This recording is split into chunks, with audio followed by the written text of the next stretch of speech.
ଆସିଛି ସୁଯୋଗ ପ୍ରଭୁ ନାହାନ୍ତି ତ ତୁମ ପରେ କ୍ଷୁଧ ଖ୍ରୀଷ୍ଟଙ୍କୁ କର ହେ ତ୍ୱରିତେ ସାକ୍ଷାତ ଶେଷ ବିଚାରର ଦିନ ଯେ ନିକଟ ବିବେଚ।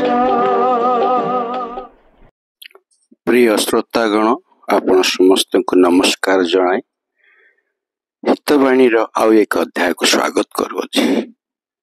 आज विषय वस्तु प्रभु जीशु ख्रीस्ट हेउचंती जगतर ज्योति।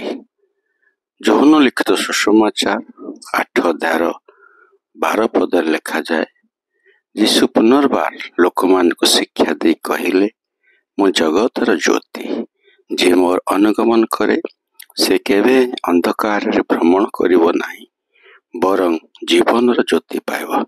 श्रोतावृंद आसंतु आजिर हितवाणी श्रवण करिबा। आलोक समस्तक निमंते अत्यंत गुरुत्वपूर्ण विषय अटे।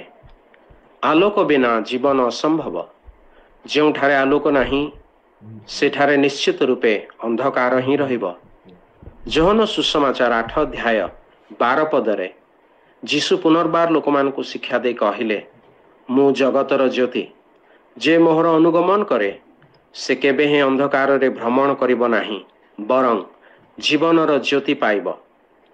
प्रभु जीशु ख्रीष्टଙ୍କ छड़ा आउ केही एई परि कहि नांती। से दाबी करी कहंती जे केवल से जगतर ज्योति अटंती। एहार अर्थ प्रभु जीशुଙ୍କ छड़ा आउ केही सत्य ज्योति नुहंती। आमर गृह सुसज्जित अटे ना इतस्तत अटे? ज्योति बिना ताहा आमे किपरि जानि पारिबा? कहंतु तो। प्रभु जीशु ख्रीष्ट जगतर आलोक अटंती। से जेतेबेले आम अंतर रे प्रकाशित हुअंती सेतेबेले से आम अंतरर प्रकृत रूप प्रकाश करंती। पाप हेतु मलिन होइथिबा आम अंतर को प्रभु जीशु प्रकाश करि पारंती, कारण से एकमात्र व्यक्ति जिए केबे पाप कले नाही।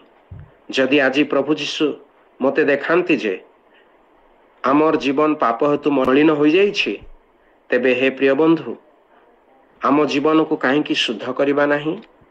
आपणक पाप अपराधर क्षमा ताहांकु मागंतु, अर्थात प्रभु जीशु ख्रीष्टंकु निज जीवन रे ग्रहण करंतु।